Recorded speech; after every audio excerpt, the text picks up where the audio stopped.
And now, it's time for another Dice Tower review with Tom Vasel. Hey folks, today we're taking a look at a party game called Slash, Romance Without Boundaries. Slash is from the internet where the people would write stories, romantic stories. Well, I guess romance sometimes was a secondary thing in these stories. And the slash comes from the fact that they would say what kind of pairing, you know, M/F or M/M or whatever the pairing was. These stories tend to be often in the dark side of the internet, and if you don't know what I'm talking about, well then bless you, you are having a great life. But so when I got this game and found that that's what the game was about, I was kind of wary of it. I should say very wary of it. Let's see how it looks.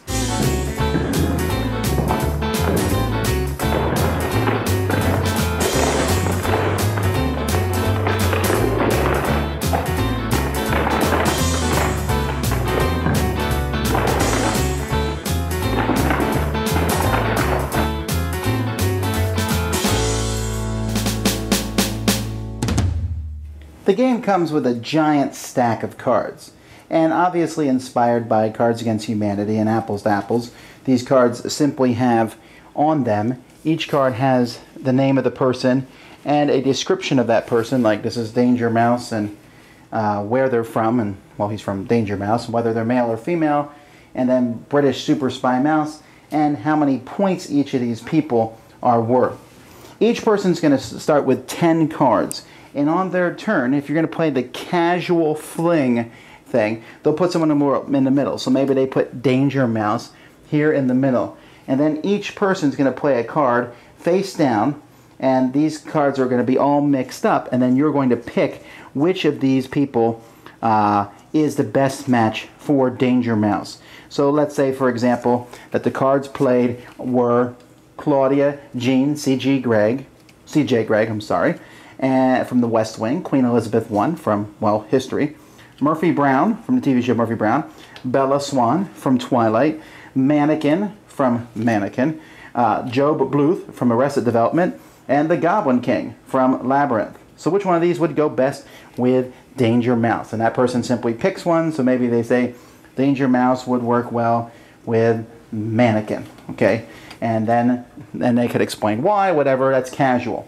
Now, if you want to play what the game calls hardcore, the matchmaker has to give a story prompt, like tell me about their first date, or, you know, what dinner would they eat together, and you have to tell it like a story.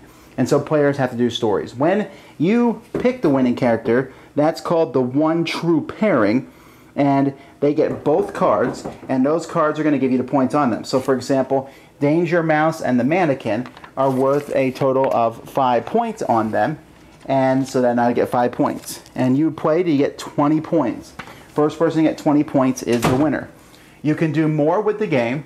You can make the stories as in-depth as you want to, or you just can play it quick like Apples to Apples, your choice.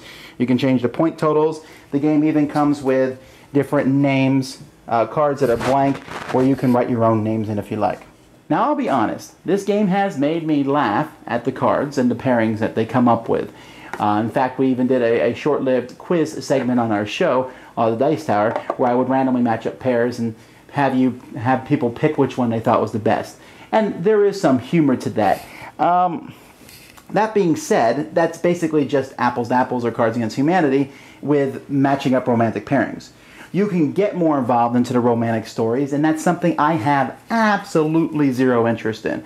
It's something I think that a lot of people have absolutely zero interest in. And if you want to go deeper than that and get into the really dark, seedy underside of Slash, well then I don't really want to play games with you at all, really, I think. And that's just kind of creepy. And this game certainly has the door to that edged open. In fact, I have to say that even though I think you can play this game at a very innocent level, you know, just play, match people up, whatever, you know, make pairings up, some of the cards are not safe for work or safe for kids.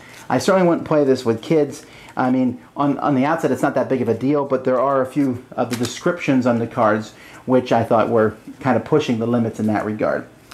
Getting a little tired of this whole let's rip off Apples to Apples / Cards Against Humanity and make things that have like the same design and pairing so we can have everyone laugh and hysterical laughter.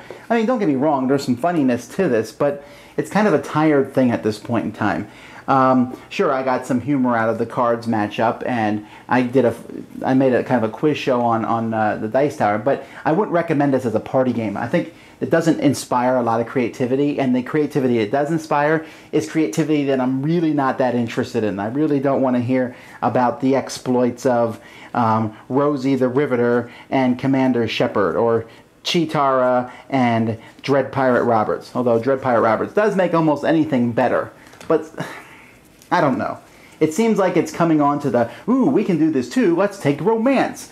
But the game isn't called romance, it's romance without boundaries, and that's where I get kind of, my teeth get on edge a little bit. So I'm sure some people are going to love this, and I'm sure it will sell quite well, and it'll be one that people like to play a lot. And maybe they'll play just normally, which I think most people will play this as, where they just play out the pairs and laugh at them and go on. Or you can play with the storytelling and make these big, long, romantic or erotic stories about people.